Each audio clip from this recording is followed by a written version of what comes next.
Hi friends, जैसा कि आप जानते हैं हम पढ़ रहे हैं प्रिंसिपल ऑफ टीचिंग इंग्लिश और ये जो वीडियो है प्रिंसिपल ऑफ टीचिंग इंग्लिश का सेकंड पार्ट है। हम पहला पार्ट पढ़ चुके हैं, तो देखिए आपकी स्क्रीन के ऊपर आपको दिख रहा है प्रिंसिपल ऑफ टीचिंग इंग्लिश। अब इसके अंदर हमने क्या क्या पढ़ लिया था एक बार फटाक से देख लेते हैं हम क्या है और क्या नहीं है। तो हमने पढ़ लिया था इसके अंदर प्रिंसिपल ऑफ नेचुरलनेस, ये वाला रूल, ये वाला जो प्रिंसिपल था हमने पढ़ लिया। Principle of imitation, principle of motivation पढ़ लिया। Principle of interest, principle of habit formation, principle of speaking, speaking का ही दूसरा नाम था ओरल अप्रोच, और इसी को हमने बोला था फोनोलॉजी, प्रिंसिपल ऑफ फोनोलॉजी। फिर 7 नंबर पे हमने पढ़ा था प्रिंसिपल ऑफ प्रपोर्शन, कितना प्रपोर्शन पे क्या पढ़ाना चाहिए। Principle of correlation with life, मतलब लाइफ से रिलेट करके बच्चों को पढ़ाना चाहिए। लिंकिंग विद लाइफ, लाइफ से रिलेट करके पढ़ाओ। Principle of learning by doing, आपको जो सिखाना है या जो सीखना है वो डूइंग करके सिखाओ, करके सिखाओ, ऐसा हमने पढ़ा था लास्ट इससे पिछले वाले वीडियो में।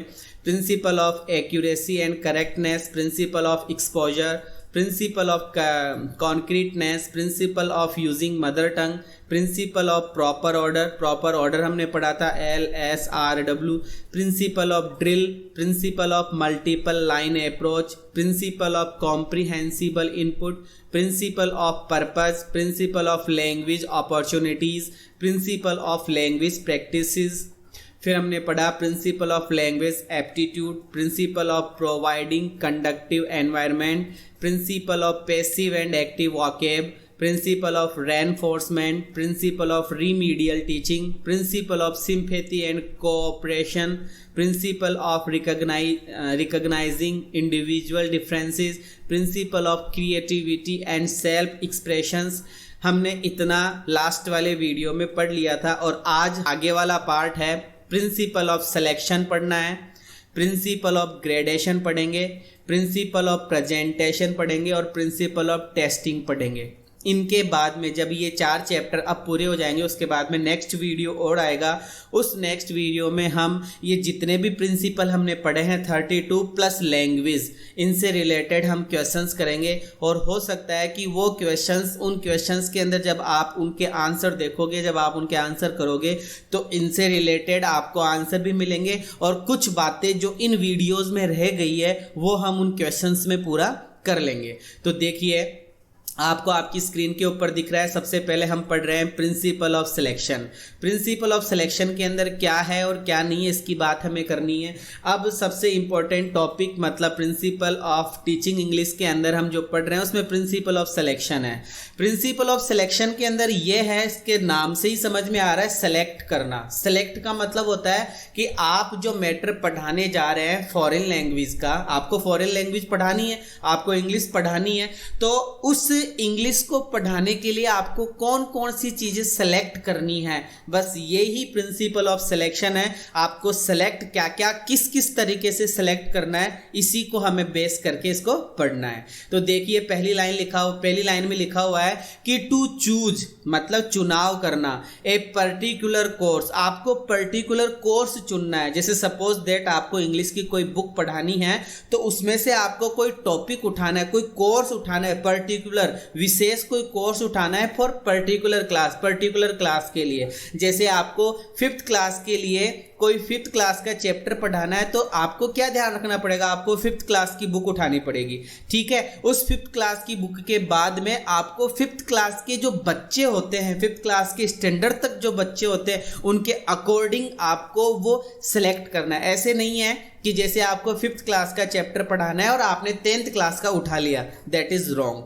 आपको इतना ही चूज करना है कि to choose a particular course, आपको पर्टिकुलर कोर्स चूज करना है पर्टिकुलर क्लास के लिए। उस चीज को क्या बोला जाता है, उस चीज को बोला जाता है प्रिंसिपल ऑफ सिलेक्शन। मैं ये समझ सकता हूं आपको पहली लाइन क्लियर हो गई, ये क्वेश्चन भी बन गया और हमारी थियरी भी बन गई। नेक्स्ट क्वेश्चन पे चलते हैं।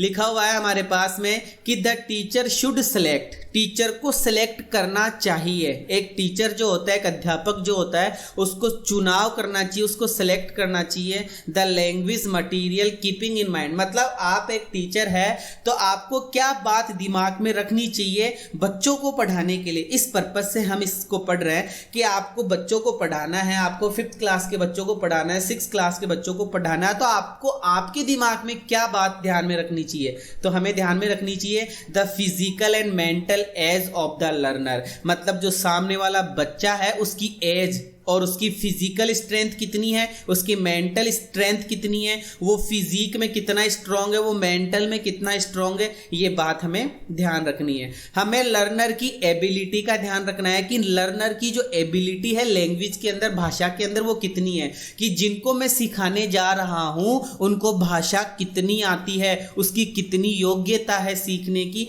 उसके ऊपर आपको विशेष फोकस करना है। 5th क्लास के बच्चे को 5th क्लास की एबिलिटी के अकॉर्डिंग ही पढ़ाना है, 10th क्लास की अकॉर्डिंग नहीं।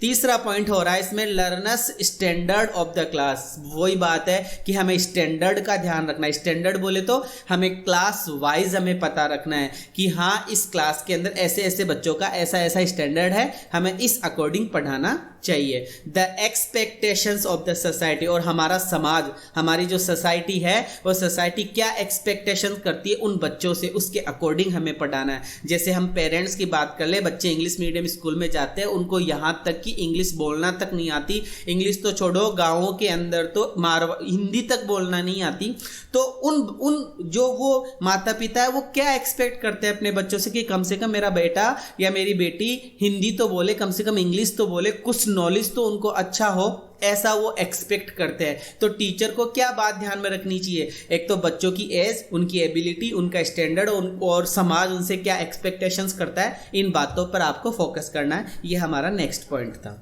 सिलेक्शन के अंदर आपको सेलेक्ट करना है मैटर, उसके बारे में बात हो रही है। अगला पॉइंट है the selection of material should be done. आपको जो मटेरियल सेलेक्ट करना है, जैसे आपने कोई मटेरियल आपने जो पढ़ाना है, जैसे मैं ये पढ़ा रहा हूँ तो मैंने किस किस हिसाब से सेलेक्ट किया है, वो मेरा मतलब एक तरीके से सिलेक्शन है। मैं जो पढ़ा रहा हूँ उसके बाद में मैंने क्या करा, उसके बाद में क्या किया, और अब मैं उसको मतलब आपके सामने पढ़ा रहा हूँ, तो ये सारा पॉइंट इन 4 पॉइंट्स के ऊपर ही बेस करता है। तो selection of material should be done by, आपने जो मटेरियल सेलेक्ट करना है वो कैसा होना चाहिए, किस तरीके से आपको करना चाहिए। सबसे पहले तो ग्रामेटिकल आइटम्स, आपको इंग्लिश पढ़ानी है, फॉरेन लैंग्वेज पढ़ानी है, तो आपको ग्रामर पे फोकस करना होगा। आपको ग्रामेटिकल आइटम्स आपकी सिलेक्शन के अंदर लेने हैं। आपको आपके सिलेक्शन के अंदर वोकैब लेनी है, वोकैब का मतलब वोकैबुलरी लेनी है, जिससे बच्चा शब्दों पे फोकस कर सके। फिर आपको स्ट्रक्चर्स पे फोकस करना है, सेंटेंसेस पे फोकस करवाना है। तो सिलेक्शन ऑफ मटेरियल, एक टीचर का क्या सिलेक्शन होना चाहिए अपने मटेरियल के लिए, अपने बच्चों के लिए, एक तो ग्रामेटिकल उसको आइटम्स लेने हैं, वोकैबुलरी आइटम्स लेने हैं, और स्ट्रक्चर्स के आइटम्स उसको लेने हैं। अगला पॉइंट है क्या है क्या नहीं है देखते हैं। लिखा हुआ है कि the teacher of a foreign language, एक फॉरेन लैंग्वेज का जो टीचर होता है, एक अंग्रेजी पढ़ाने वाला जो अध्यापक होता है, the teaching of a foreign language, teaching of a foreign language, foreign language को पढ़ाना, teaching of a foreign language, foreign language को पढ़ाना मतलब अंग्रेजी को पढ़ाना इज नॉट ईजी जॉब, एक आसान कार्य नहीं है। अंग्रेजी को पढ़ाना, एक विदेशी भाषा को पढ़ाना आसान कार्य नहीं है, क्योंकि complete knowledge of any language, किसी भी भाषा का पूरा नॉलेज, किसी भी भाषा का पूरा ज्ञान कैन नॉट बी इम्पार्टेड, लागू नहीं किया जा सकता है, नहीं दिया जा सकता है इन ए कोर्स ऑफ लिमिटेड ड्यूरेशन। बहुत अच्छा पॉइंट बोला है, यहाँ पर क्वेश्चन बन सकता है इसका, हमें इसमें फोकस करना है। मैं दोबारा बोल के बता रहा हूँ कि जो आपको अंग्रेजी भाषा पढ़ानी है, आपको फॉरेन लैंग्वेज पढ़ानी है, तो वो एक आसान कार्य नहीं है। It is not a easy task, ये कोई इजी टास्क नहीं है। आपको उस लैंग्वेज की कंप्लीट नॉलेज होनी चाहिए, और वो कंप्लीट नॉलेज एक कोर्स ऑफ लिमिटेड ड्यूरेशन के अंदर, मतलब छोटे से टाइम के अंदर बच्चों को नहीं दी जा सकती। अभी मैं आप लोगों को अभी ये चैप्टर पढ़ा रहा हूं तो मैं एकदम से एक ही बार में पूरा नहीं पढ़ा सकता, मुझे इसके कई पार्ट्स बनाने पड़ेंगे, छोटे छोटे पार्ट्स में मुझे आपको पढ़ाना पड़ेगा, तब जाके मैं आपको ये समझा पाऊंगा। मैं मेरी तरफ से आपको कितना समझ में आ रहा है ये मेरे को नहीं पता,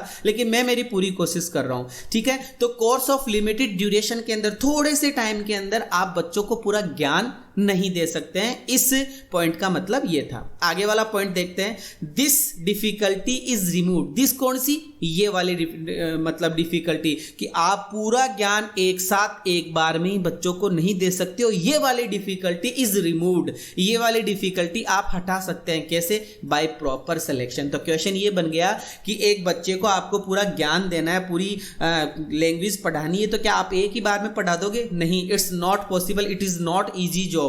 ये इजी जॉब नहीं है, it is not a easy task, easy task नहीं है। आपको क्या सिलेक्ट, आपको क्या कौन सा मेथड यूज करना पड़ेगा? आपको प्रिंसिपल ऑफ सिलेक्शन यूज करना पड़ेगा, आपको प्रॉपर सिलेक्शन करना पड़ेगा ऑफ ए लैंग्वेज मटेरियल। आपको लैंग्वेज मटेरियल का प्रॉपर सिलेक्शन करना होगा। आई थिंक समझ में आ रहा होगा। आगे चलते हैं। अगला पॉइंट है कि दिस क्रिटेरियन, ये जो क्रिटेरियंस है, ये जो क्राइटेरियाज है, ये जो मापदंड है, ये जो मेथड्स है, इन मेथड्स के माध्यम से टू चूज द एसेंशियल, जरूरी, मिनिमम, कम से कम, वोकेबलरी, जो वोकेब है, फॉर ए पर्टिकुलर कोर्स, एक पर्टिकुलर कोर्स के लिए, is called principal of selection. इस क्राइटेरिया में आपने जो एसेंशियल, जो जरूरी कम से कम जो वोकेब का चुनाव किया है, जो पर्टिकुलर कोर्स आपने लिया है, जो चुनाव किया, ये चुनाव ही प्रिंसिपल ऑफ सिलेक्शन कहलाता है। हमारा अगला क्वेश्चन है, इन द प्रिंसिपल ऑफ सिलेक्शन, हमारा पॉइंट बन रहा है सिलेक्शन वाले पॉइंट के अंदर क्वेश्चन बन रहा है कि in the principle of selection, selection वाले मतलब प्रिंसिपल, जो सिलेक्शन वाला प्रिंसिपल है, the words limit have been arrived at about, कि आपको, आप पढ़ रहे हैं प्रिंसिपल ऑफ सिलेक्शन, आप पढ़ा रहे हैं बच्चों को, तो आपको ये पता होना चाहिए कि आपको कितने शब्दों का चुनाव करना है अपने प्रिंसिपल ऑफ सिलेक्शन के अंदर। तो क्वेश्चन ये दो बन गए, आपको कितने शब्दों का चुनाव करना होता है। दूसरा क्वेश्चन ये बन गया कि प्रिंसिपल ऑफ सिलेक्शन के अंदर कितने शब्द ज्यादा से ज्यादा चुनाव करने होते हैं। तो 3000 words you have to choose, और कितने सेंटेंसेस, कितने स्ट्रक्चर्स आपको चुनाव करने पड़ते हैं, 275। That's a very important question of the series. इस क्वेश्चन में, इस सीरीज का सबसे इंपॉर्टेंट क्वेश्चन यही बन गया कि प्रिंसिपल ऑफ सिलेक्शन के अंदर वर्ड लिमिट्स कितनी होती है, 3000 वर्ड्स, और स्ट्रक्चर्स लिमिट कितनी होती है, सिंटैक्टिक का मतलब प्रॉपर स्ट्रक्चर, प्रॉपर सेंटेंसेस कितने होते हैं, 275। That's a very important. 3000 शब्द और 275 सेंटेंसेस का आपको चुनाव करना होता है। आगे चलते हैं।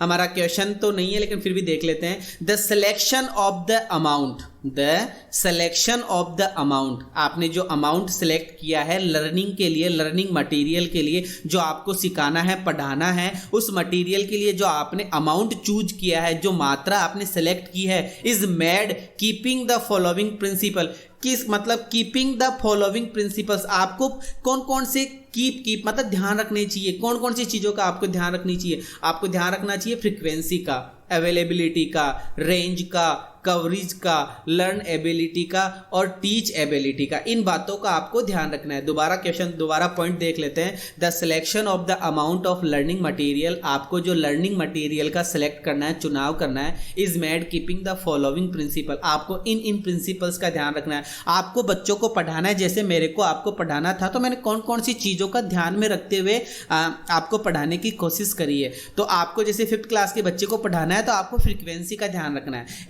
एक छोटे बच्चे को आपको पढ़ाना है तो आपको बार बार फ्रीक्वेंसी करनी पड़ेगी, बार बार रिपीट करना पड़ेगा। जैसे आपको बुक पढ़ाना है तो आपको बुक ऐसे 2 4 5 7 10 बार ये वर्ड आना चाहिए, तो फ्रीक्वेंसी का ध्यान रखना चाहिए। फिर अवेलेबिलिटी, आपको जो पढ़ाना है वो बच्चों के आंखों के सामने होना चाहिए, अवेलेबल होना चाहिए उस समय, तो वो अवेलेबिलिटी का ध्यान होता है। फिर आता है रेंज, जो आप पढ़ा रहे हो उसकी रेंज कितनी है, वो कितने क्षेत्र के अंदर आता है, उस रेंज का आपको ध्यान रखना है। फिर उसके बाद में कवरेज, आपको जो शब्द पढ़ाना है वो कितनी चीज़ों को कवर करता है। जैसे कि एक शब्द आपको पढ़ाना है, आपको एक वर्ड पढ़ाना है, तो वो वर्ड कितने सारे क्षेत्र के अंदर कितने सारे चीज़ों को कवर करता है, ये बात आपको ध्यान रखनी है। लर्न एबिलिटी, आपको बच्चे को पढ़ाना है तो आप किस तरीके से उसको लर्न करवा रहे हो, ये बात आपको ध्यान रखनी है, और किस तरीके से आप टीच करवा रहे हो इस बात का आपको ध्यान रखना है। तो हमारा क्वेश्चन यही था कि एक टीचर को, अगर आपको एक टीचर को लर्निंग मटेरियल चूज करना होता है तो उनको किन किन बातों का ध्यान रखना पड़ता है। क्वेश्चन बन सकता है इसका, frequency, availability, range, coverage, learn ability और टीच एबिलिटी। अब हम इनके बारे में एक एक करके पढ़ने की कोशिश करते हैं। सबसे पहले हम पढ़ रहे हैं फ्रीक्वेंसी।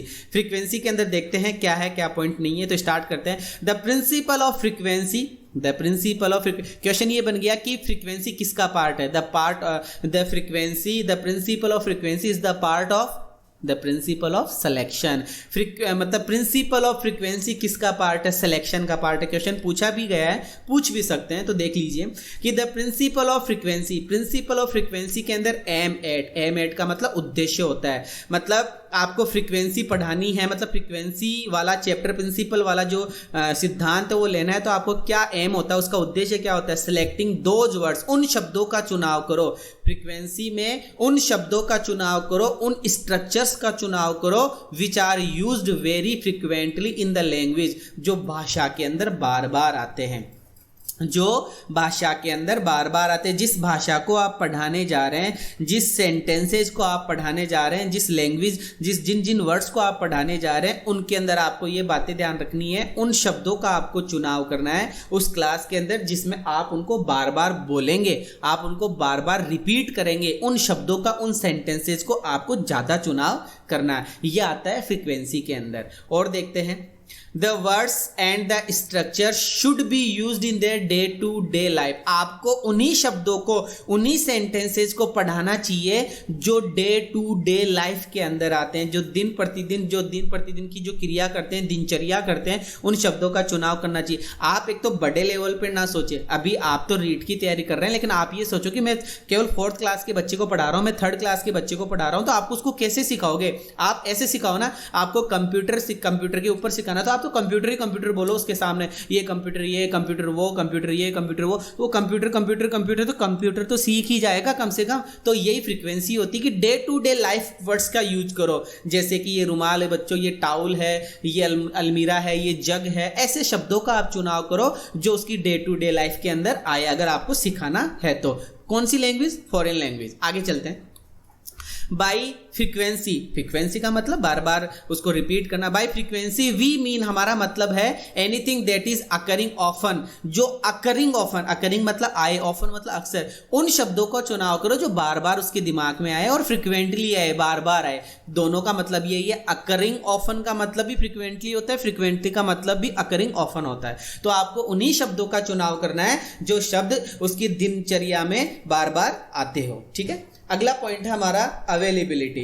तो मैं ये सोच सकता हूं आपको फ्रीक्वेंसी समझ में आ गया होगा। अब हम बात कर लेते हैं अवेलेबिलिटी। अब अवेलेबिलिटी का मतलब आपको ऐसे ही नॉर्मली समझ में आ गया होगा कि अवेलेबिलिटी किसकी बात कर रहे हैं, कि वो शब्द या वो चीजें जो आप पढ़ाने जा रहे हो वो अवेलेबल हो। मतलब कॉन्क्रीट मेथड को ये फोकस करेगा। कॉन्क्रीट किस मेथड को फोकस करेगा, कॉन्क्रीट। कॉन्क्रीट का मतलब समूर्त, जैसे आपको कंप्यूटर पढ़ाना है तो कंप्यूटर अवेलेबल होना चाहिए, ऐसा कुछ।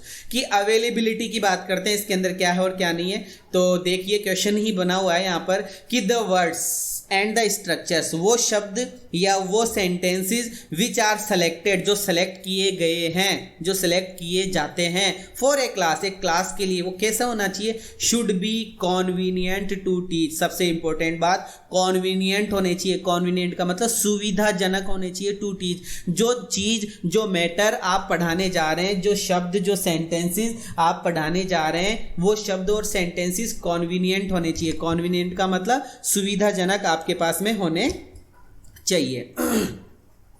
आगे चलते हैं, जैसे कि वो शब्द कौन कौन से हो सकते हैं उनकी बात की जा रही है। यहाँ पर देखते हैं कि क्लासरूम, जैसे आप क्लासरूम में पढ़ा रहे हो तो क्लासरूम पास में होना चाहिए। आप फर्नीचर पढ़ा रहे हो तो फर्नीचर होना चाहिए। Items of different indoor and outdoor games, आप कोई गेम्स के रिलेटेड बातें पढ़ा रहे हैं तो इंडोर गेम्स की मटीरियल आपके पास में होना चाहिए या आउटडोर गेम्स के मटीरियल आपके पास होने चाहिए। Parts of the human body, human body के पार्ट्स ह्यूमन बॉडी के पार्ट्स से मतलब ये नहीं है कि आप ह्यूमन बॉडी के पार्ट ही ले आओगे। कोई चार्ट बना हुआ होगा उसके अंदर आप दिखा दिखा सकते हैं, ठीक है। थिंग्स ऑफ डेली यूज, जो वो डेली यूज में आने वाली चीजें हैं घर के अंदर, वो सब चीजें आपको बतानी होती है। Can be select in the list of vocab, कि ये चीजें आप सेलेक्ट करो वोकैब के लिए for a class of beginners, जिन बच्चों को आप पढ़ाने जा रहे हैं, जिन शुरुआती बच्चों को आप पढ़ाने जा रहे हैं, जिन बिगिनर्स को आप पढ़ाने जा रहे हैं, उनके लिए आपको किन शब्दों का चुनाव करना है। उनके लिए आपको क्लासरूम के वर्ड्स होने चाहिए, फर्नीचर के वर्ड्स होने चाहिए, इंडोर आउटडोर गेम्स के वर्ड्स होने चाहिए, पार्ट्स ऑफ ह्यूमन बॉडी के वर्ड्स होने चाहिए, डेली यूज़ में आने वाली थिंग्स, जो घर में चीज़ें आती है यूज़ डेली की, तो उन वो वाले वर्ड्स होने चाहिए। ऐसे वर्ड्स का आपको सेलेक्ट करना है, ऐसे वर्ड्स का आपको चुनाव करना है।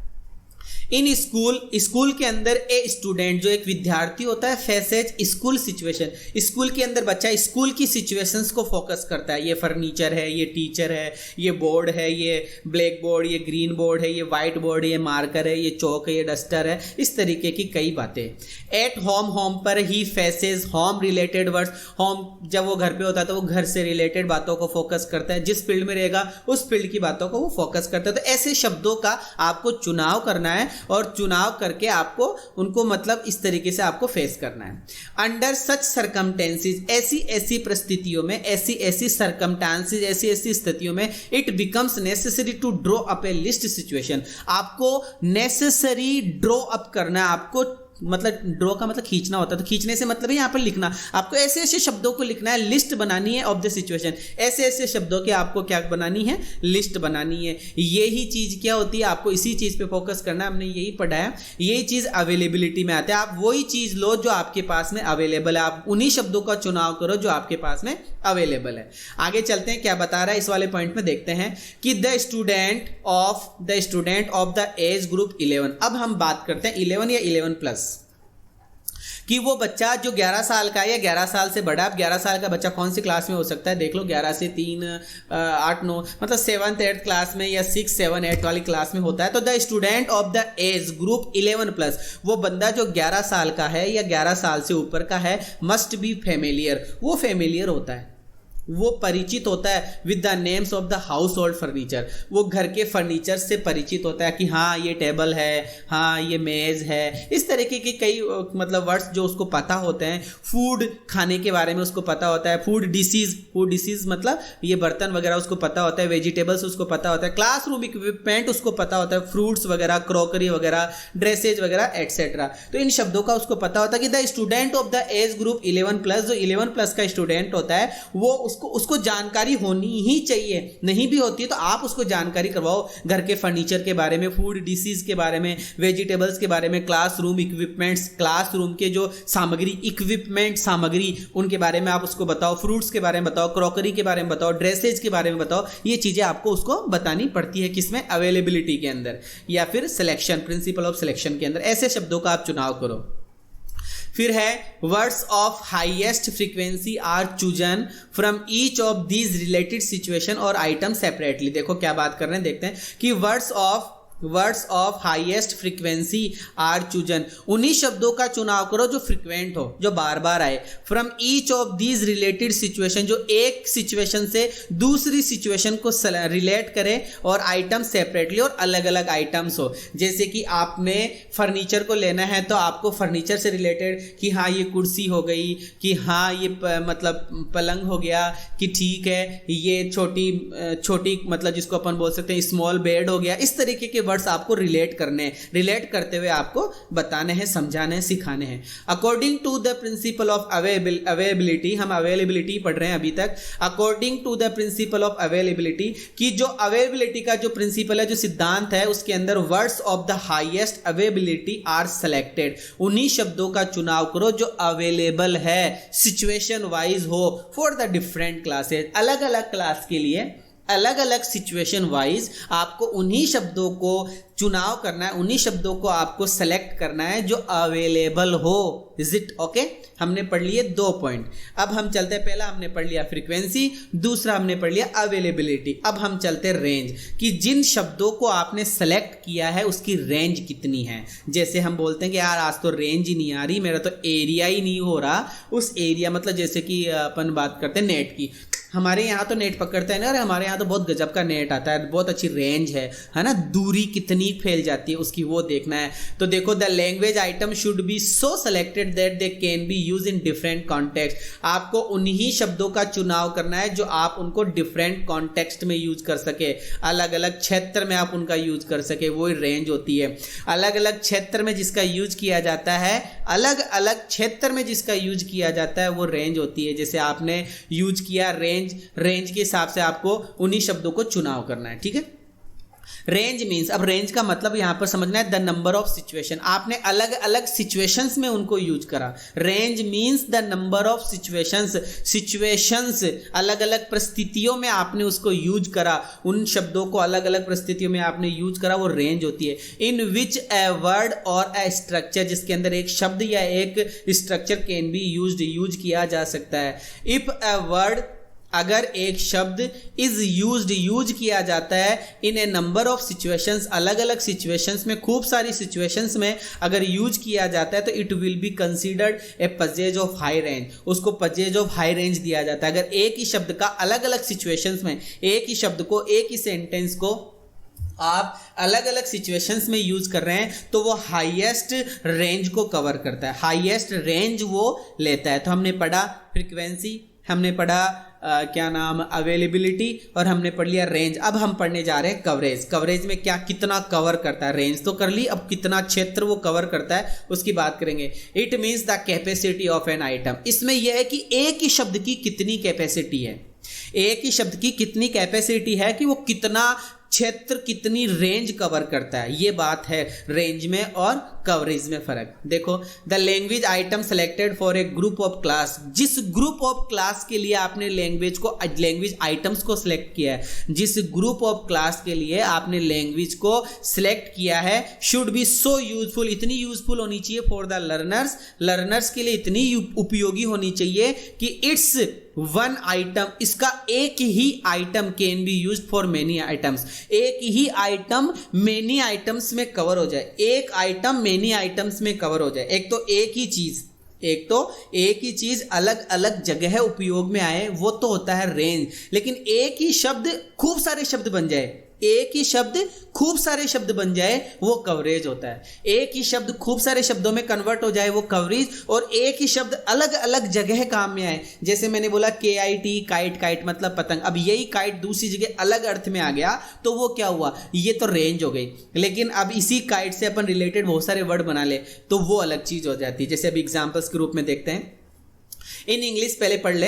इन इंग्लिश लैंग्वेज के अंदर, अंग्रेजी भाषा के अंदर, देयर आर सम वर्ड्स, कुछ शब्द ऐसे हैं which can cover a larger area, जो बहुत सारा एरिया कवर करते हैं, ठीक है। For examples the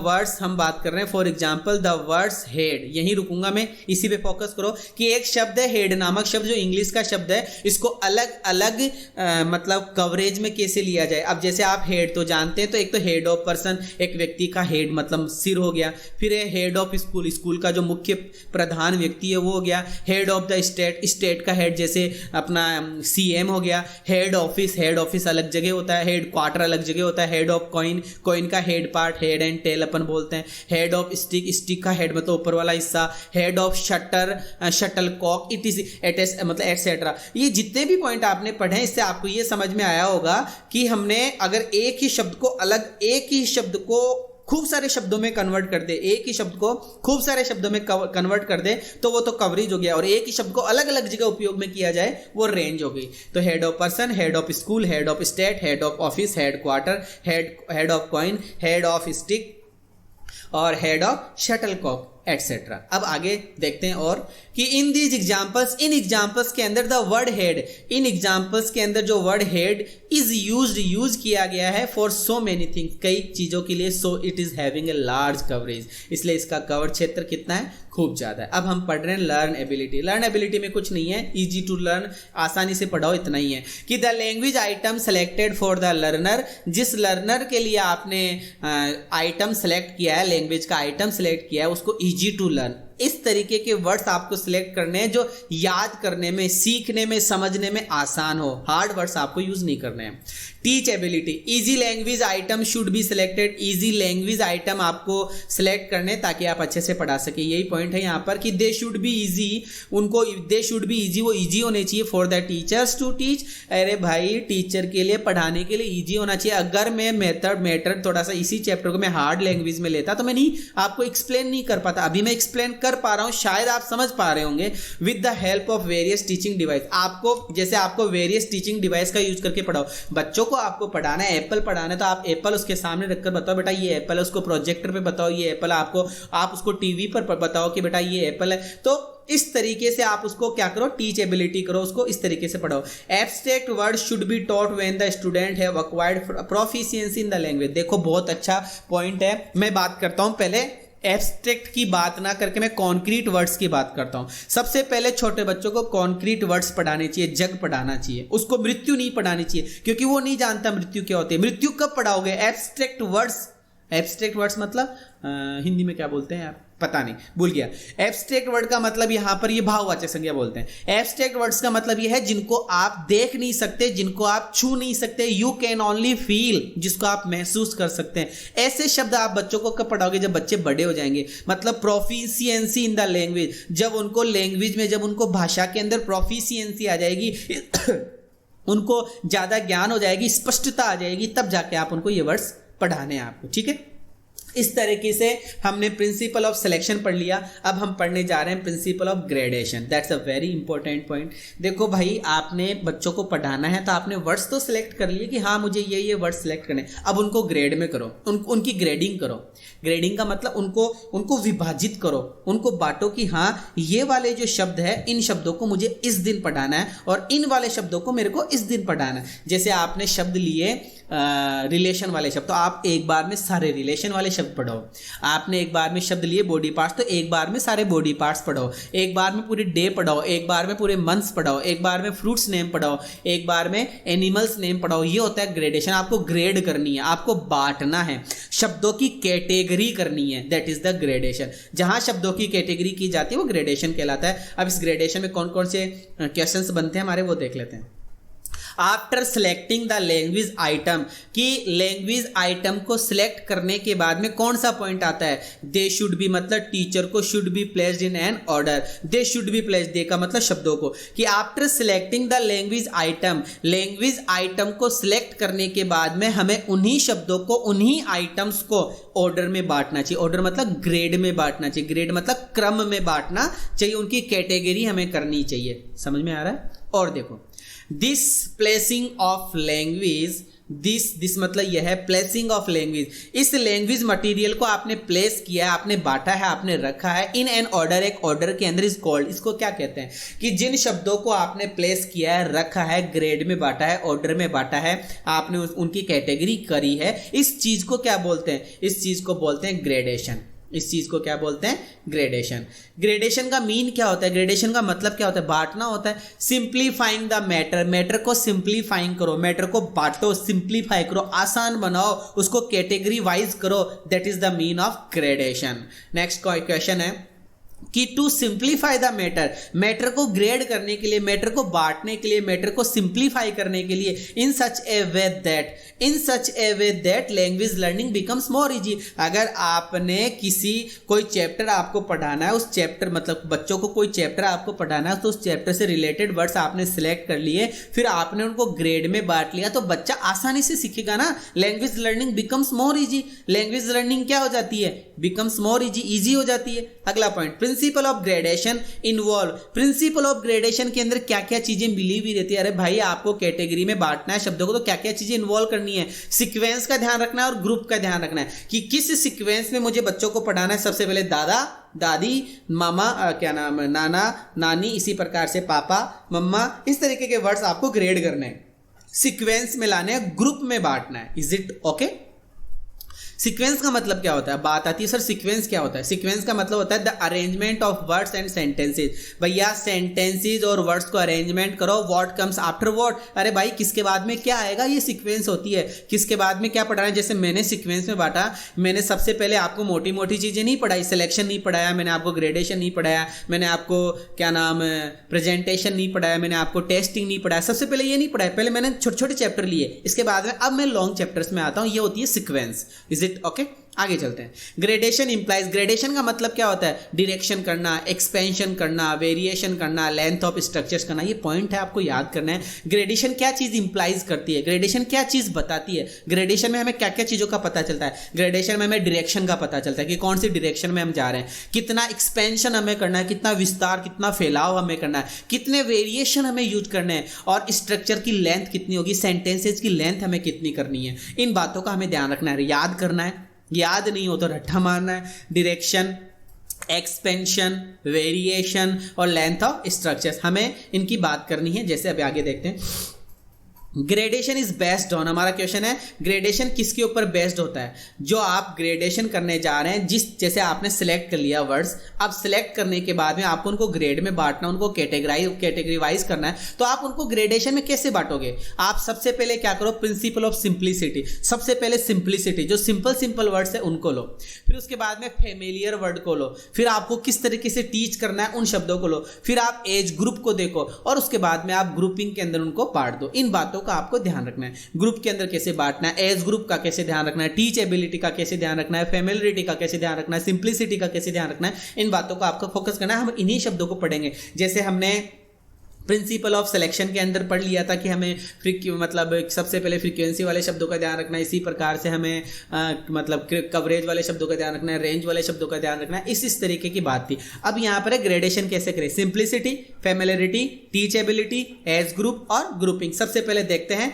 principle of simplicity क्या है क्या नहीं है। देखो, the language item should be arranged. जो लैंग्वेज आइटम आपको अरेंज करना है वो अरेंज कैसे करोगे? From simple to difficult order. ये आ गया मैक्सिम्स। अरे भाई कैसे पढ़ाया जाए? सिंपल टू डिफिकल्ट पढ़ाओ। प्रिंसिपल ऑफ सिंप्लिसिटी में आपको ये ध्यान रखना है, आपको पहले सिंपल शब्दों को पढ़ाना है, उसके बाद में डिफिकल्ट ऑर्डर में जाना है। सबसे पहले आपको सिंपल चीजें बतानी है, उसके बाद में आपको हार्ड चीजें बतानी है। ये होता है प्रिंसिपल ऑफ सिंप्लिसिटी के अंदर। दिस मेक, ये जो चीज है ना, आसानी से कठिनाई की तरफ जाना, सिंपल से कॉम्प्लेक्स की तरफ जाना, simple to complex, simple to difficult order में जब जाते हैं तो ये जो चीज है मैक्स मतलब बना देती है लर्निंग अ फॉरेन लैंग्वेज।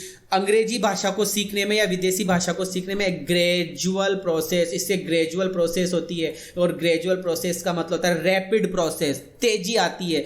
अंग्रेजी भाषा सीखने में तेजी आती है अगर आप आसानी से कठिनाई वाले शब्दों की तरफ जाते हैं। अब चलते हैं फेमिलियरिटी वाले शब्दों की तरफ। Principle of familiarity, the language items from familiar to unfamiliar. भैया आपको टीचिंग करवानी है तो फेमिलियर से अनफेमिलियर की तरफ जाओ। पहले हमने पढ़ा simple to complex, simple to hard, अब हम पढ़ रहे हैं फेमिलियर टू अनफेमिलियर। मतलब जानकार चीजों से होते हुए, जानकार चीजों के बारे में बताते हुए बच्चों को अनजान चीजों के बारे में धीरे धीरे बताओ। This will create and maintain the interest of the learner. इससे बच्चों के अंदर इंटरेस्ट पैदा होगा। क्वेश्चन यही बन गया, बच्चों के अंदर इंटरेस्ट कैसे पैदा होता है? फेमिलियर टू अनफेमिलियर जाने पर, इजी टू हार्ड जाने पर बच्चों के अंदर क्या बनती है? इंटरेस्ट बनता है। ये हो गया प्रिंसिपल ऑफ फेमिलियरिटी। अब चलते हैं प्रिंसिपल ऑफ टीचेबिलिटी। किस तरीके से पढ़ाना है बच्चों को? The language items from concrete things to abstract things की तरफ जाओ, एब्स्ट्रैक्ट आइटम्स की तरफ जाओ। आपको पहले मूर्त चीज से अमूर्त चीज की तरफ जाना है।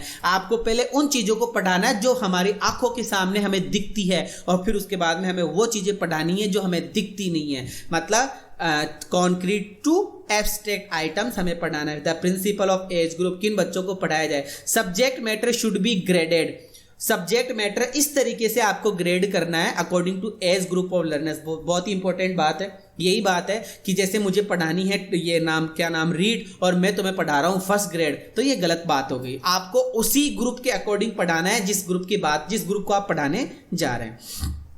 It should be developed the learner grows in age. इस तरीके से जो बच्चा होता है, लर्नर होता है, उसकी ग्रोज इन एज, वो एज के अकॉर्डिंग सीखता है।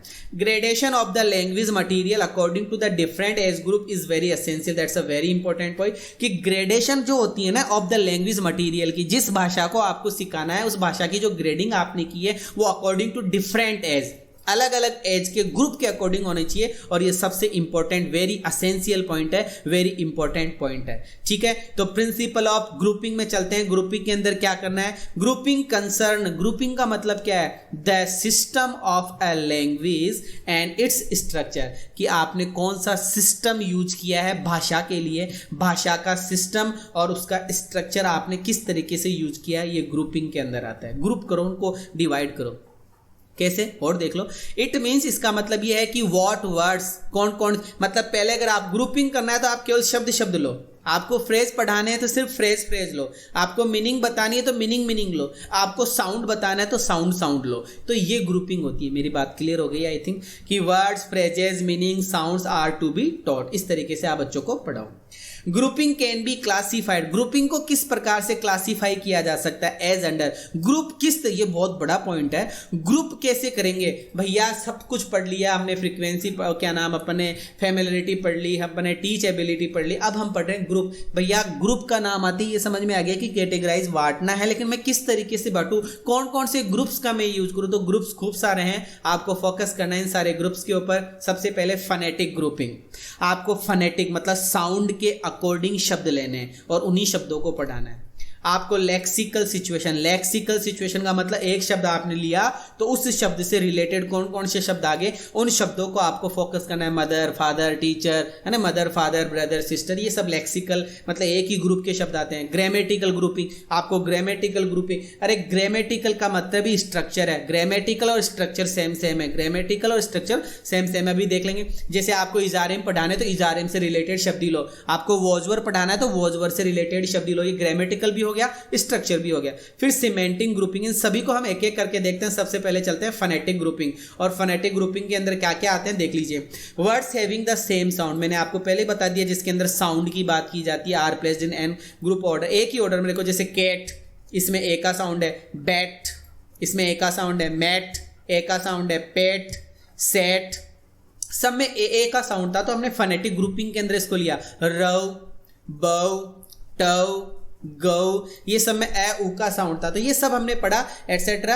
ये जब आपको समझ में आ गई, जो एक ही ग्रुप के होते हैं उनको ग्रुपिंग बोलते हैं, और फनेटिक ग्रुपिंग साउंड से है, तो साउंड ग्रुपिंग बोल दो या फनेटिक ग्रुपिंग बोल दो। अब चलते हैं लेक्सिकल ग्रुपिंग, लेक्सिकल सिचुएशन। इसके अंदर कौन कौन सी सिचुएशंस आती है देख लीजिए। द मटीरियल इज ग्रेडेड, इसके अंदर जो मटीरियल आपने ग्रेड किया है, जो मटीरियल आपने चुनाव किया है, basis of meaning of the word. सबसे इंपॉर्टेंट बात है मीनिंग के, लेक्सिकल मतलब मीनिंग के अकॉर्डिंग सिचुएशन लो, मीनिंग के अकॉर्डिंग आपको ग्रुप बनाना है, मीनिंग के अकॉर्डिंग ग्रुप बनाओ। अर्थ मतलब सेम से उससे रिलेटेड शब्द होने चाहिए। When words are grouped according to lexical situation as, कौन कौन से शब्द हो सकते हैं? जैसे देखिए, फादर, फादर से रिलेटेड मदर, मदर से रिलेटेड अंकल, अंकल से रिलेटेड आंट, आंट से रिलेटेड ब्रदर, सिस्टर, ये सब एक ही मीनिंग के मतलब एक ही मीनिंग से निकल रहे हैं, एक ही ग्रुप है, इसको लेक्सिकल ग्रुपिंग बोलते हैं। These words are grouped around family, अब इनको क्या बोलेंगे? फैमिली बोलेंगे। Is it okay? ये लेक्सिकल ग्रुपिंग होती है। Grammatical grouping, structure grouping same है, देख लीजिए। When similar pattern are grouped, जब सिमिलर पैटर्न की बात की जाए, माई स्टिक, इसमें पजेसिव एडजेक्टिव का यूज हुआ है। हिज स्टिक, इसमें पजेसिव एडजेक्टिव का यूज हुआ है। Your stick, our stick, etcetera. Semantic grouping, cement में देख लो किस तरीके के वर्ड आपको यूज करना है। When words are grouped according to their meaning, इसमें मीनिंग के अकॉर्डिंग, वो भी मीनिंग था, ये भी मीनिंग है। कौन सा? सीमेंटिंग भी मीनिंग है, लेक्सिकल भी मीनिंग है, लेकिन उसमें एक ग्रुप बनता है। जैसे फैमिली तो फैमिली, फ्रूट्स तो फ्रूट्स, एनिमल्स तो एनिमल्स। मेरी बात समझ में आ रही है? वो लेक्सिकल था। इसमें भी ग्रुप मीनिंग्स है, लेकिन इसमें सीमेंटिक है। सीमेंटिक मतलब उससे रिलेटेड, जैसे pen, paper, pencil, notebook, exercise books, bicycle, rickshaw, car, tonga, tonga मतलब तांगा, ट्रेन, एरोप्लेन, इस तरीके के वर्ड्स आपने इसमें यूज करे। सीमेंटिक ग्रुपिंग हो गया। Structure grouping, that's a very important, मतलब इससे grammatical grouping.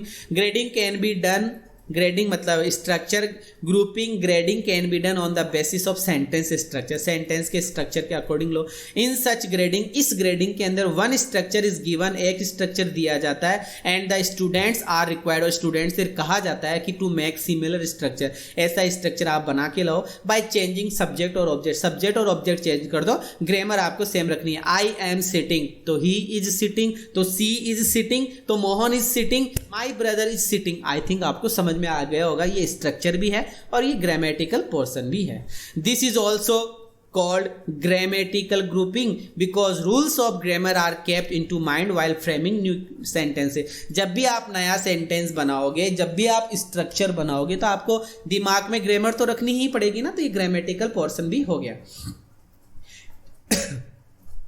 Structure grouping means, structure grouping का मतलब होता है सिलेक्टिंग द साउंड, आपको साउंड कौन से साउंड चूज करना है, इनटू द वर्ड्स, वर्ड्स वाले साउंड आपको चूज करना है, वर्ड्स इनटू फ्रेजेस, फिर वर्ड्स से फ्रेजेस में जाना है, फिर फ्रेजेस से क्लॉजेस में जाना है, क्लॉजेस से सेंटेंसेस में जाना है, ये आपको ग्रुपिंग का मीनिंग होता है। ठीक है, इस तरीके से अपने ग्रुप पढ़ लिया। अब हम पढ़ने जा रहे हैं प्रिंसिपल ऑफ प्रेजेंटेशन। देखो भैया, आपने सबसे पहले सेलेक्ट कर लिया शब्दों को सेलेक्ट करने के बाद में आपने उनको ग्रेड में कर लिया। अब आपको पढ़ाना है, प्रेजेंटेशन देना है। अब जैसे मैंने मैटर तो मैंने चुनाव कर लिया था कि मुझे रीड पढ़ानी है, तो मेरा सिलेक्शन कर लिया मैंने, मेरा मैटर मैंने लिख लिया। मैटर लिखने के बाद में मैंने उनको ग्रेड में बांट लिया कि ये पॉइंट मैं पहले पढ़ाऊंगा, ये पॉइंट मैं बाद में पढ़ाऊंगा। तो मैंने क्या नाम बोलते हैं, ग्रेडेशन भी कर ली। अब मैं आपको पढ़ा रहा हूँ, आप पढ़ रहे हैं, आप कंप्यूटर स्क्रीन से या लैपटॉप स्क्रीन से या मोबाइल स्क्रीन से आप पढ़ रहे हैं, तो ये मेरा प्रेजेंटेशन है। अब मेरा प्रेजेंटेशन खराब होगा तो मैं कोई मतलब ही नहीं निकला, कोई सिचुएशन ही ठीक नहीं, मतलब कोई अर्थ ही नहीं निकला इस चीज़ का पढ़ाने। हाँ, अगर आपको समझ में आ रहा है तो मेरा प्रेजेंटेशन A1 है, तो आप मुझे बता दीजिएगा कि मेरा प्रेजेंटेशन कैसा चल रहा है, मैं कैसा पढ़ा रहा हूँ, तो मेरे को मोटिवेशन मिलेगी। तो देखते हैं प्रिंसिपल ऑफ प्रेजेंटेशन क्या करना है प्रिंसिपल ऑफ प्रेजेंटेशन में। तो देख लीजिए, यहाँ से स्टार्ट करते हैं कि आफ्टर सेलेक्ट करने के बाद, ग्रेड करने के बाद, बांटने के बाद, कैटेगरी में बांटने के बाद एक भाषा को फॉर दिस पर्पज, इस पर्पज के लिए द टीचर मस्ट प्लान, एक टीचर को प्लान करना चाहिए। क्या प्लान करना चाहिए भैया, सिलेक्ट कर लिया, ग्रेड कर लिया, अब क्या प्लान करना है, टू प्रेजेंट हिज लेसन, कि उसको अपना लेसन कैसे प्रेजेंट करना है, किस तरीके से प्रस्तुतिकरण करना है, according to the need and level of the student की नीड के अकॉर्डिंग और स्टूडेंट के लेवल के अकॉर्डिंग। ठीक है, ये आपका प्रेजेंटेशन है। वाइल प्रिपेयरिंग ए लेसन, यहां से देखिए, वाइल प्रिपेयरिंग ए लेसन, जब एक टीचर लेसन को प्लान करता है, प्रिपेयर करता है, तो teacher will keep in mind, teacher के दिमाग में बात रहती है, उसका एक एम रहता है, उद्देश्य रहता है, skill which are to be taught, की कौन सी स्किल से किस उद्देश्य से उसको पढ़ाना है, थ्रू द पर्टिकुलर लेसन, उस पर्टिकुलर लेसन को किस तरीके से उसको पढ़ाना है। अब देख लीजिए, ये तो थियरी है, आपको पढ़ना है, बार बार पढ़ लेना। आफ्टर प्लानिंग द लेसन को प्लान करने के बाद में next necessary and important step is the presentation. भैया प्लान कर लिया, नेसेसरी स्टेप्स आपने सब कर लिए, सबसे पहले आपने सिलेक्ट कर लिया, ग्रेड कर लिया, सब कुछ प्लानिंग कर ली, इसके बाद में सबसे इंपॉर्टेंट स्टेप आता है प्रेजेंटेशन। आपको प्रेजेंटेशन करनी है ऑफ द टीचिंग मटेरियल, वो teaching material before the student in the class, उस क्लास के सामने, जिस क्लास के लिए आपने प्रेजेंटेशन क्या नाम लैंग्वेज मटेरियल चूज करा है, उसके बाद में ग्रेड करा है, अब उसको आप प्रेजेंट करना है। The teacher generally uses teaching ads, generally teacher क्या करता है, टीचिंग एड्स का यूज करता है। जैसे हमारी स्कूल्स के अंदर तो ब्लैक बोर्ड होता है, आजकल जरूर ग्रीन बोर्ड हो गया, ग्रीन बोर्ड के बाद में आजकल डिजिटल बोर्ड हो गया, तो किस तरीके से आप टीचिंग एड्स का वो यूज करता है। तो द ऑर्डिनरी मटेरियल, जो सामान्य मटेरियल होते हैं उनकी बात कर लेते हैं। द ऑर्डिनरी मटेरियल एड्स, जो नॉर्मल सामग्रियां होती है पढ़ाने की ऑर्डिनरी क्लासेस के अंदर, रूम के अंदर, वो कौन कौन से इक्विपमेंट होते हैं, वो होते हैं चौक, हम चौक से पढ़ाते हैं, डस्टर का यूज करते हैं, रूल अप मतलब वो लकड़ी सी होती है ना, रूल अप बोर्ड, उसका यूज करते हैं, चार्ट्स का यूज करते हैं, ब्लैक बोर्ड का यूज करते हैं, इन चीज़ों का हम यूज करते हैं। The black board is one of the most versatile and useful aids. भैया ब्लैक बोर्ड ही सबसे ज़्यादा महत्वपूर्ण, मोस्ट वर्सेटाइल है, बहुमुखी है, यूजफुल एड है, बहुत उपयोगी सामग्री ब्लैक बोर्ड तो है ही। इट इज स्टैंडर्ड इक्विपमेंट, ये सबसे स्टैंडर्ड इक्विपमेंट है, सबसे स्टैंडर्ड मतलब सामग्री है, एंड इजीली अवेलेबल है, आसानी से अवेलेबल हो जाती है, and may be use for various purposes, और इसका यूज वेरियस पर्पज के लिए भी किया जाता है। ब्लैक बोर्ड के बारे में पढ़ते हैं, क्वेश्चन पूछा जा सकता है। तो ब्लैक बोर्ड में क्या क्या बातें आपको ध्यान रखनी है। Black board work black board काम करता है must be neat and clean, मतलब ब्लैक बोर्ड पे काम कैसा होना चाहिए, black board work, black board का जो काम है must be neat and tidy, एकदम साफ और साफ सुथरा वर्क होना चाहिए ब्लैक बोर्ड के ऊपर। जैसे आपकी स्क्रीन के ऊपर, आपके व्हाइट बोर्ड के ऊपर जो मेरा काम करा हुआ है वो एकदम नीट एंड क्लीन है, तो आपको अच्छे से दिख रहा है। अगर आप अच्छी नेट की स्पीड के साथ में देख रहे हैं तो आपको बहुत अच्छा सा दिख रहा है, और मेरी ऑडियो क्वालिटी भी आपको बहुत अच्छे से आ रही है। Black board work should be properly organised and planned, आपका जो ब्लैक बोर्ड का जो कार्य हो रहा है वो प्रॉपरली होना चाहिए और प्लान्ड होना चाहिए। ऐसे नहीं कि आप टेढ़ा मेढ़ा लिख रहे हैं। Black board work should be visible, भैया आप जो लिख रहे हैं ना वो विजिबल होना चाहिए, दृश्यात्मक होना चाहिए, दिखना चाहिए होल क्लास, पूरी क्लास को हर एक तरीके से साफ साफ तरीके से दिखना चाहिए। Black board work must be done at reasonable speed, एक तो रीजनेबल स्पीड में लिखना है, स्पीड ज़्यादा स्पीड में भी नहीं लिखना है, ज़्यादा धीरे भी नहीं लिखना है, रीजनेबल स्पीड में लिखना है, और लेजिबल एंड ब्यूटीफुल, बहुत ही सुंदर सुंदर हैंड राइटिंग में होनी चाहिए, और लीजिबल पठनीय होनी चाहिए, पढ़ने योग्य होनी चाहिए। The teacher must ensure, teacher को एंश्योर होना चाहिए, सुनिश्चित होना चाहिए कि देयर ब्लैक बोर्ड, जो उनका ब्लैक बोर्ड है, work their black board work, जो उनके ब्लैक बोर्ड का कार्य है, is free from spelling and grammatical error. भैया टीचर को कभी भी स्पेलिंग का एरर नहीं करना चाहिए और ग्रामेटिकल एरर नहीं करना चाहिए। अगर आप बच्चों को पढ़ा रहे हो तो it's not a good thing, you have not make a mistake in spellings and grammatical errors, that's a very important point, you have to focus. Okay, आपको इसी चीज पे फोकस करना है कि आपको ग्रामेटिकल मिस्टेक नहीं करनी, स्पेलिंग मिस्टेक नहीं करनी है। The teacher should not keep his back to the class, देखो भैया टीचर को लिखते समय अपनी पीठ बच्चों को नहीं दिखानी है, 30 डिग्री के कॉर्नर की स्पीड से आपको लिखना, मतलब उस लेवल से आपको लिखना है। आप ऐसे नहीं कि बोर्ड के सामने आ गए और लिखना शुरू कर दिया, ऐसा कुछ नहीं है। The teacher should stand in a way, teacher को इस तरीके से खड़ा होना चाहिए कि that does not hide the board, कि बोर्ड ढक नहीं जाए, बोर्ड छिप ना जाए, ये बात आपको ध्यान रखनी है। The teacher should say allowed what he is writing, एक वो भी इंपॉर्टेंट बात है कि जो जो टीचर लिख रहा है ना वो चीज़ें क्या होनी चाहिए, वो उसको अलाउड करके, मतलब बोलना भी चाहिए जोर जोर से। इस तरीके की बातें हमने पढ़ी है। To involve the class more, class के अंदर इन्वॉल्व होना चाहिए, ऐसे नहीं कि ध्यान उसका व्हाट्सएप पर रहे, मोबाइल में रहे या किस बाहर की तरफ रहे, उसका पूरा ध्यान कक्षा के अंदर इन्वॉल्व होना चाहिए। He should ask student to suggest what to write, उसको बच्चों को पूछ भी लेना चाहिए, बच्चों दिख रहा है कि नहीं दिख रहा, समझ में आ रहा है कि नहीं आ रहा, इस तरीके से बच्चों के साथ में उसको इन्वॉल्व होना चाहिए। Pictures, charts, flash cards, word flash cards, advertisements can be used for presenting teaching material and make classroom teaching more effective. अगर क्लास को इफेक्टिव टीचिंग करानी है तो पिक्चर्स का यूज करो, चार्ट्स दो बच्चों को, फ्लैश कार्ड्स दो, वर्ड फ्लैश कार्ड्स दो, मतलब वो छोटे छोटे शब्द बनाकर ताश जैसी पत्तियाँ आती है ना उस तरीके के वर्ड्स, उनको प्रिंटेड चीज़ें दो, एडवर्टाइजमेंट उनको बताओ, ये सब चीज़ें प्रेजेंट करनी चाहिए एक टीचर को, मटेरियल ये सब चीज़ें प्रस्तुत करनी चाहिए जिससे क्लास की टीचिंग मोर इफेक्टिव बनती है।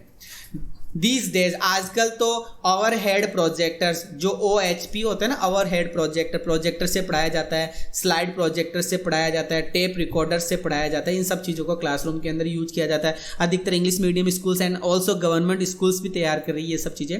इट मे बी मेंशन, ये चीज़ मेंशन रखनी है कि इन प्रेजेंटेशन ऑफ टीचिंग को प्रेजेंट करते समय, टीचिंग मटेरियल को क्लास के अंदर प्रस्तुत करते समय, उस समय टीचर को प्रस्तुत, मतलब मटेरियल को प्रस्तुत करते समय, the teacher have a greater role to play, भैया टीचर का रोल है ना लाइवली होना चाहिए, ऐसे जिंदा दिल होना चाहिए, ऐसे नहीं मरे मरे के जैसे बोले teacher have a great role, इस तरीके से नहीं बोलना चाहिए, एकदम लाइवली बोलना चाहिए, एकदम खुश मिजाज होकर उसको बात करनी चाहिए अपने बच्चों से। They have to be very objective, selective, creative, imaginative, resourceful in using teaching aids while presenting a lesson, कि जब एक टीचर को अपना लेसन प्रेजेंट करना है तो उनको कैसा होना चाहिए, ऑब्जेक्टिव होना चाहिए, selective, creative, imaginative and resourceful in using teaching ads, अपने टीचिंग एड्स का यूज उसको बहुत अच्छे तरीके से करना है, कुल मिलाकर बहुत अच्छा बोलना है, अच्छा प्रेजेंट करना है, उसकी जो डिलीवरी होती है ना बोलने की वो अच्छी होनी चाहिए। Is it okay?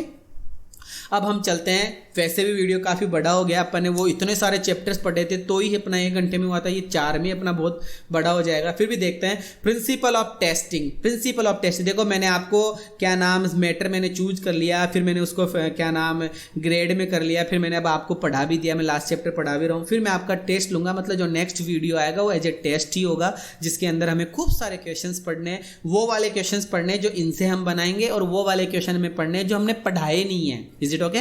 Principle of testing. तो देखते हैं, testing is a very important aspect of any teaching programme. आपने जो कुछ भी पढ़ाया है ना, उसके अंदर सबसे इंपॉर्टेंट पार्ट क्या है? टेस्टिंग। तो testing is a very important aspect, testing is a very important part of any teaching programme. कि टीचिंग के अंदर, पढ़ाने के अंदर सबसे इंपॉर्टेंट पार्ट क्या होता है? टेस्टिंग। आपने क्या पढ़ा दिया? टेस्ट करो।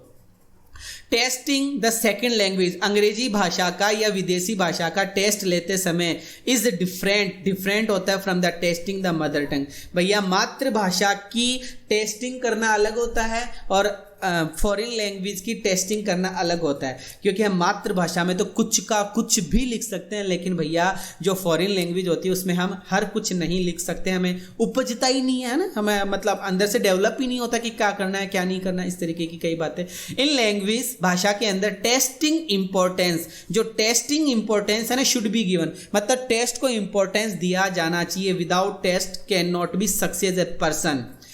द एलिमेंट्स, कौन कौन से एलिमेंट्स होते हैं टेस्ट के लिए? ग्रामर का टेस्ट होना चाहिए, वोकैब का टेस्ट होना चाहिए, स्पेलिंग टेस्ट होना चाहिए और प्रोनाउंसिएशन टेस्ट होना चाहिए। कौन कौन से टेस्ट का विशेष ध्यान रखना है? एलिमेंट्स का टेस्ट होना चाहिए। कौन कौन से एलिमेंट्स का टेस्ट होना चाहिए? Grammatical test, vocab test, spelling test, pronunciation का टेस्ट, स्किल, कौन कौन सी स्किल से टेस्ट लेना चाहिए? LSRW, आपको पता है LSRW हम पढ़ चुके हैं। लिसनिंग मतलब अंडरस्टैंडिंग का टेस्ट होना चाहिए, ठीक है, स्पीकिंग टेस्ट होना चाहिए, रीडिंग टेस्ट होना चाहिए एंड राइटिंग टेस्ट होना चाहिए। ये सब टेस्ट हमें पढ़ने हैं। टू गेट गुड रिजल्ट, अच्छा रिजल्ट प्राप्त करने के लिए लैंग्वेज टेस्ट, जो भाषा का जो टेस्ट है, language test should be carefully design. भाषा का टेस्ट बहुत केयरफुली, बड़ी सावधानी के साथ में डिजाइन करना चाहिए। Keeping in view the following criteria, कौन कौन से क्राइटेरिया का ध्यान रखना है एक लैंग्वेज का टेस्ट लेते समय? Validity, reliability, scorability, practicability, authenticity, economy, administrative और बैकवॉश या वॉश बैक। ये that's a very important point, इन पे फोकस करना है। वैलिडिटी याद करना है, कौन कौन से अच्छा रिजल्ट प्राप्त करने के लिए टेस्ट के लिए कौन कौन से टेस्ट में कौन कौन सी चीज़ें जरूरी होती है। वैलिडिटी कितनी है, रियलेबिलिटी उसके अंदर कितनी है, मतलब वैलिडिटी कितनी वैलिड, कितना आपको दिया गया है टाइम, कितना वो विश्वसनीय है टेस्ट, कितना उसमें स्कोर होगा, कितना उसने प्रैक्टिस करके सीखा है, कितना ऑथेंटिक है, कितना इकोनॉमिक है, सस्ता है या महंगा है, कितना मतलब प्रशासन से रिलेटेड है या नहीं, और बैकवॉश या वॉश बैक कितना उसको रिजल्ट मिला एट लास्ट। इस तरीके से आपको टेस्टिंग करनी होती है। नीड फॉर टेस्टिंग, टेस्टिंग की क्यों जरूरत है? Testing has a great value. Testing के अंदर ग्रेट वैल्यू होती है, महान महत्व होता है टेस्टिंग का। The teacher and the student as well, मतलब टेस्टिंग के लिए टीचर को पता चल जाता है कि भैया मैंने क्या पढ़ाया है। मैं आपको अभी पढ़ा रहा हूँ, आपको कितना समझ में आ रहा है, मैं बड़बड़ कर रहा हूँ या समझ में भी आ रहा है कि नहीं आ रहा आपको, ये मुझे नहीं पता, क्योंकि मैं ऑफ स्क्रीन हूँ और मुझे नहीं पता आप क्या पढ़ रहे हैं क्या नहीं पढ़ रहे, आई डोंट नो। लेकिन मैं मेरी तरफ से पूरी कोशिश कर रहा हूँ। तो द टीचर, इसमें टीचर की क्वालिटी का पता चल जाता है कि बच्चे को कितना सिखाया उसने, और स्टूडेंट की क्वालिटी का पता चल जाता है कि बंदे ने सीखा कितना है। Is it okay? आगे है अकॉर्डिंग टू एड्रेन ड्रॉफ, ये ध्यान रखना, एड्रेन ड्रॉफ इसकी एक परिभाषा है काफ़ी लंबी सी, तो इसमें आपको टेस्टिंग के बारे में पता चल जाएगा क्या है क्या नहीं। तो एक एक शब्द में समझा देता हूँ। टेस्ट, जो टेस्ट होते हैं, टेल द टीचर, अध्यापक को बता देते हैं कि व्हाट द स्टूडेंट, की विद्यार्थी क्या कैन डू कर सकता है, विद्यार्थी ने क्या कर लिया, क्या कर सकता है, and what they can not do, और वो क्या नहीं कर सकता, विद्यार्थी क्या कर सकता है क्या नहीं कर सकता, इस बात का पता टीचर को पता चल जाता है टेस्ट के माध्यम से। देयरफॉर, इसलिए दे show how successful the teaching, कि किस तरीके से सक्सेसफुल टीचिंग हैज़ बीन की गई है, एंड व्हाट एरियाज, और कौन कौन से क्षेत्र नीड टू बी टॉट, पढ़ाने हैं इन द फ्यूचर। भैया टेस्टिंग से ये पता चल जाता है कि टीचर ने कितना पढ़ाया, कैसा पढ़ाया, कौन सा एरिया अच्छा पढ़ाया, कौन सा एरिया अच्छा नहीं पढ़ाया, कौन से एरिया को ज़्यादा पढ़ाना है, कौन सा रिपीट करना है, कौन सा रिमीडियल टीचिंग करवानी है, इस तरीके से पता चल जाता है। ये एड एंड ड्रॉप के माध्यम से हमें पता चल रहा है। और देख लीजिए, दे टेल द स्टूडेंट, ये जो क्या नाम टेस्ट होते हैं ये विद्यार्थियों को बता देते हैं कि how well they are progressing, कि उनकी प्रोग्रेसिंग कितनी वेल है, and where they need to focus, और उनको कहाँ फोकस करना है, देयर अटेंशन कहाँ होना चाहिए एज द लर्नर, कि भैया एक लर्नर के रूप में उसका फोकस कहाँ होना चाहिए। जैसे आप रीड की तैयारी कर रहे हैं तो आप सबको प्रॉब्लम आ रही है इन्फेरेंस के अंदर, अगला चैप्टर वही लेंगे आपकी। कुछ बच्चों ने कहा है कि सर अगला इन्फेरेंस पढ़ाओ, तो मैं कोशिश करूंगा एज पॉसिबल एज इन्फेरेंस पढ़ाने की इस चैप्टर के बाद में, तो देख लीजिए। फिर है रेगुलर टेस्ट ऑल्सो एनकरेज, भैया रेगुलर टेस्ट करने से बच्चे में एनकरेजमेंट बढ़ता है, उत्साह बढ़ता है स्टूडेंट का, टू टेक देयर लर्निंग को सीरियसली सीखे, लाइव देम, डेफिनेट गोल उसको पता चल जाता है, इस तरीके से उसको कई बातों का पता चलता है। लैंग्वेज टीचर जो एक भाषा का अध्यापक होता है, आर एक्सपेक्टेड, उससे आशा की जाती है कि टू टेस्ट, वो टेस्ट ले ऑल द स्किल्स का, LSRW का टेस्ट ले, लर्निंग का, S से स्पीकिंग का, R से रीडिंग का और W से राइटिंग का उसको टेस्ट लेना चाहिए। लेकिन अधिकतर स्कूल्स में क्या होता है, सिर्फ राइटिंग के बेस पर टेस्ट लिया जाता है, दैट्स रॉन्ग। LSRW का टेस्ट होना चाहिए। All the 4 skills LSRW are important, the teacher should not avoid any one of the, किसी भी टीचर को ये LSRW का कोई भी एक पार्ट अवॉइड नहीं करना चाहिए, सारे के सारे पार्ट्स का टेस्ट लेना चाहिए। Listening help us in understanding, अब बात आ रही है एस की, L की बात करते हैं। लिसनिंग हेल्प्स, लिसनिंग मदद करती है हमारी इन अंडरस्टैंडिंग, समझ में। जितना बच्चा लिसन करता है, सुनता है, उसकी अंडरस्टैंडिंग बढ़ती है।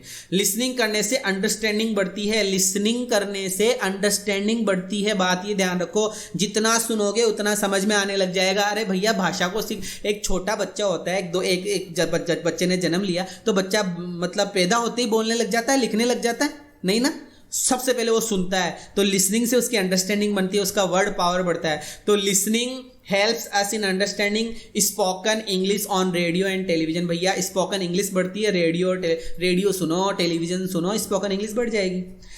रीडिंग इज असेंशियल, रीडिंग जो है मतलब पढ़ने से क्या होता है, फॉर स्टडी पर्पज के लिए पढ़ाया जाता है, for understanding written instruction in English. भैया रीड करने से बच्चे की अंडरस्टैंडिंग बढ़ती है, लिखने की, रीड करने से, पढ़ने से उसके लिखने की क्वालिटी बढ़ती है। मतलब हर एक चीज एक दूसरे से इंटरकनेक्टेड है, एक दूसरे से मिली हुई है। स्पीकिंग करना इज इंपॉर्टेंट है क्योंकि for social contact with foreigner, भैया अगर आपको बोलना आएगा तभी तो आप किसी फॉरेनर से बात कर पाओगे, सोशल कॉन्टेक्ट बढ़ा पाओगे, सामाजिक संपर्क सूत्र बना पाओगे, इस तरीके का। और writing is useful for study purpose, और राइटिंग किसके लिए जरूरी है, फॉर स्टडी पर्पज के लिए राइटिंग जरूरी है। तो देख लीजिए एक बार, लिसनिंग से स्पोकन बढ़ता है, रीडिंग से क्या नाम अंडरस्टैंडिंग होती है लिखने की, और स्पीकिंग से कॉन्टेक्ट, सोशल कॉन्टेक्ट बढ़ता है, और राइटिंग से स्टडी पर्पज आता है। ठीक है, टाइप ऑफ टेस्ट। अब हमारा मेन पॉइंट है टेस्ट कैसे लिया जाए, types of test. Proficiency test, भैया प्रोफिशिएंसी टेस्ट में क्या आता है उस पर फोकस करते हैं, देख लीजिए एक बार यहां तक। प्रोफिशिएंसी टेस्ट, दिस टेस्ट, ये जो टेस्ट है फाइंड्स आउट, पता लगाता है हाउ मच ऑफ लैंग्वेज, की कितनी भाषा ए पर्सन हैज मास्टर, की कितनी भाषा के ऊपर व्यक्ति ने मास्टरी कर ली। प्रोफिशिएंसी टेस्ट से हमें ये पता चलता है कि बंदे ने कितनी भाषा सीख ली। इस बात पे ध्यान रखो, क्वेश्चन ये पूछा जा सकता है कि बंदे ने, एक लर्नर ने कितनी भाषा सीख ली, इसका पता किससे चलेगा, प्रोफिशिएंसी टेस्ट से पता चलेगा। प्रोफिशिएंसी टेस्ट से ही पता चलेगा बंदे ने लैंग्वेज कितनी सीखी है। It is not connected with particular course, ये किसी पर्टिकुलर कोर्स से रिलेटेड नहीं होती है, रिलेटेड जुड़ी हुई नहीं होती है, कनेक्टेड नहीं होती है। And is not based on what the learner may have studied, और इसमें यह भी जरूरी नहीं होता कि बंदे ने कौन सा चैप्टर पढ़कर कितना सीखा, इसमें कोई जरूरी नहीं है।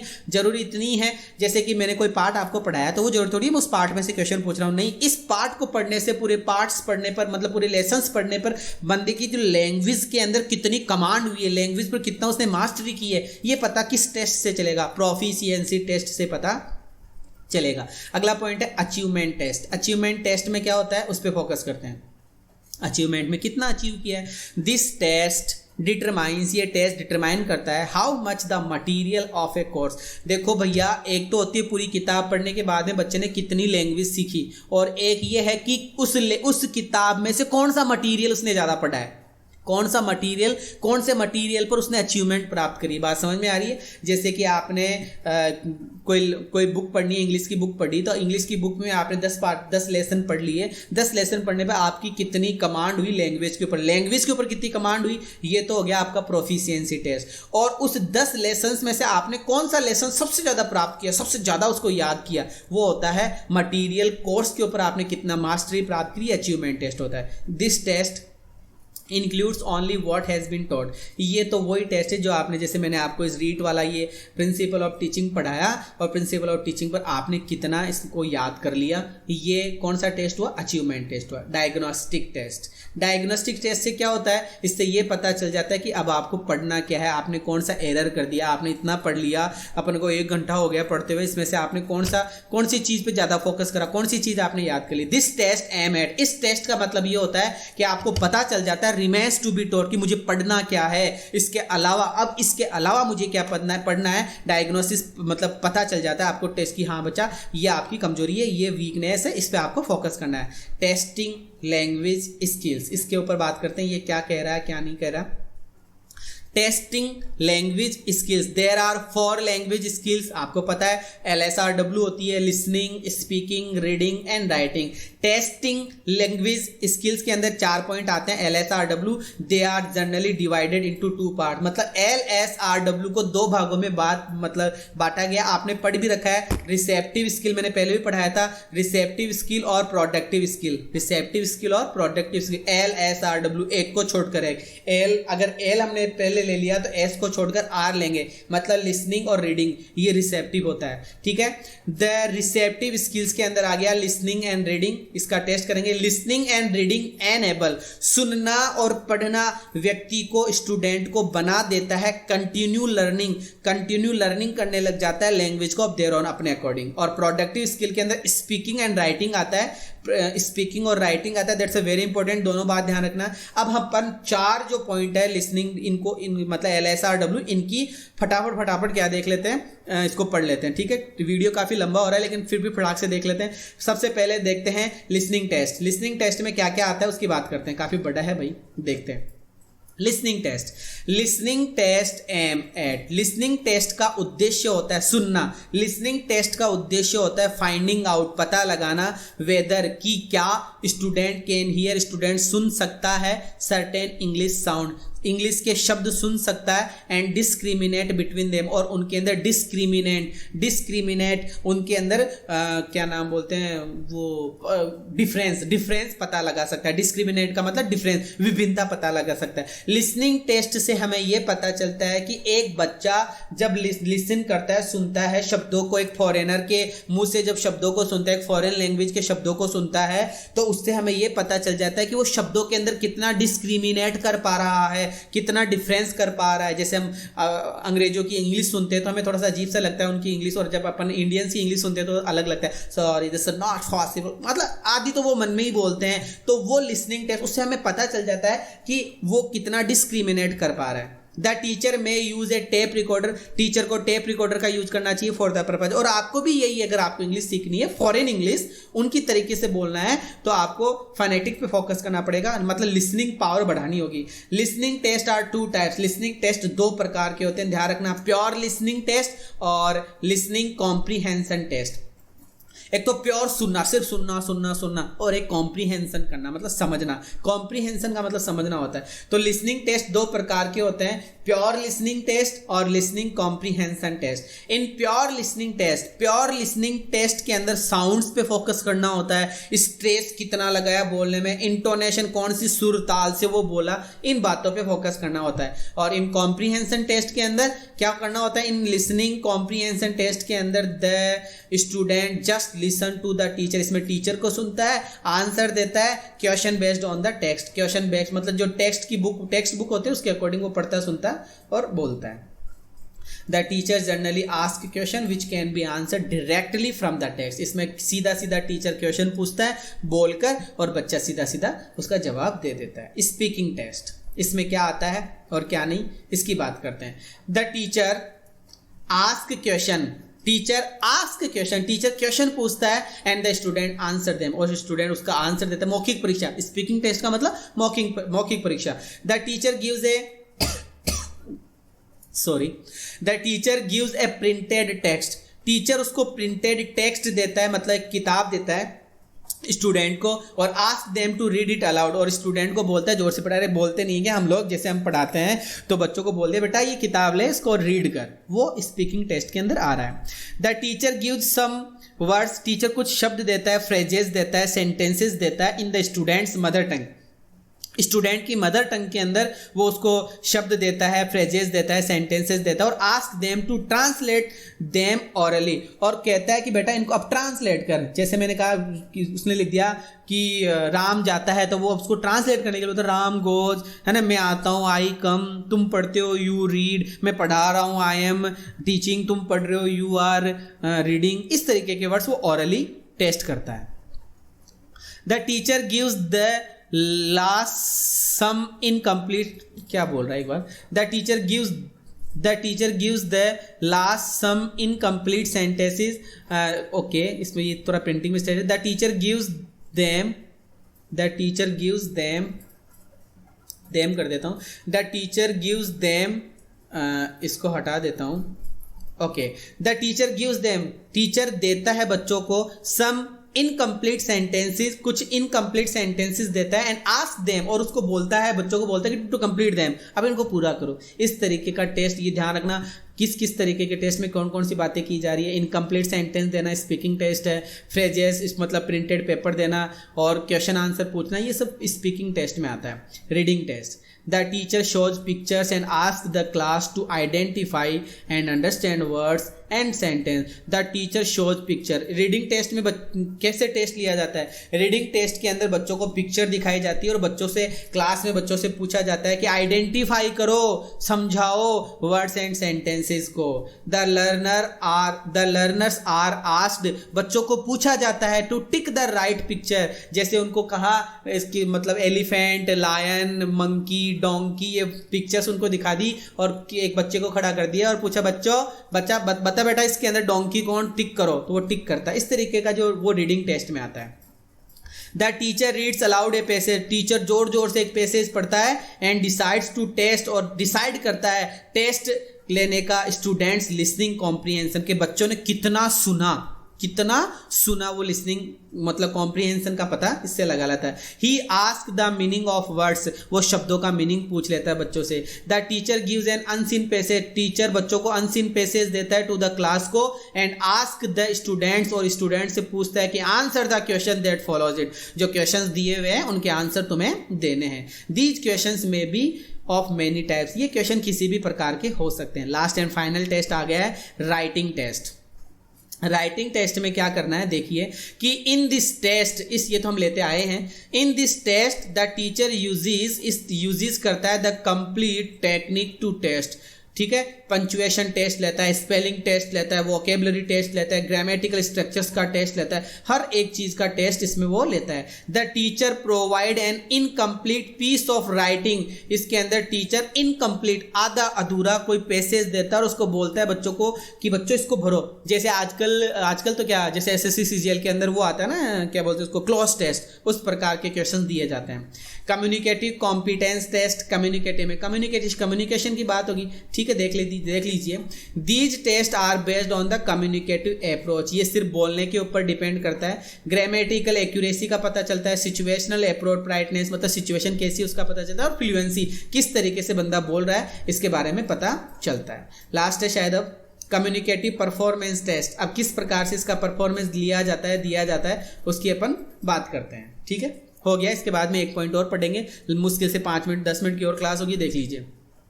दीज टेस्ट एम एट, इस टेस्ट का उद्देश्य होता है testing the learners communicative performance, इसमें लर्नर की कम्युनिकेटिव परफॉर्मेंस का पता चल जाता है। इसमें लर्नर मतलब सीखने वाले की जो बातचीत करने का जो तरीका होता है, जिसका परफॉर्मेंस होता है, उसका पता चल जाता है। That is how much and how well, कि कितना और कितनी अच्छी तरीके से दे कैन परफॉर्म कम्युनिकेटिवली, कि बोलने के अंदर बंदा कितना सुंदर, कितना प्यारा, कितना अच्छा बोल रहा है, इसका पता हमें किस टेस्ट से पता चल जाता है, कम्युनिकेटिव परफॉर्मेंस टेस्ट से हमें पता चल जाता है। These tests are primarily based on conversation and spoken language. ये जो टेस्ट होते हैं ये किसके ऊपर बेस्ड होते हैं? ये कन्वर्सेशन के ऊपर बेस्ड होते हैं और स्पोकन लैंग्वेज के ऊपर बेस्ड होते हैं। कन्वर्सेशन मतलब बातचीत के ऊपर और स्पोकन के ऊपर बेस्ड होते हैं। अब हम किस तरीके से बच्चों को पढ़ाया, ये कोर्स में तो नहीं है लेकिन फिर भी देख लीजिए, 4-5 पॉइंट है, इनको रट्टा मार लेना। नो टू अननोन हमने पढ़ लिया था। मैक्सिम्स रूल है यूज वाइल टीचिंग, पढ़ाते समय नॉन टू अननोन। कोई चीज आपको पढ़ानी है तो पहले आप जानकार चीजें पढ़ाओ, फिर अनजान चीजें पढ़ाओ। ये हमने प्रेजेंटेशन में पढ़ा है। सिंपल टू कॉम्प्लेक्स पढ़ाओ, मतलब इजी टू हार्ड पढ़ाओ। इजी टू हार्ड ही सिंपल टू कॉम्प्लेक्स होता है।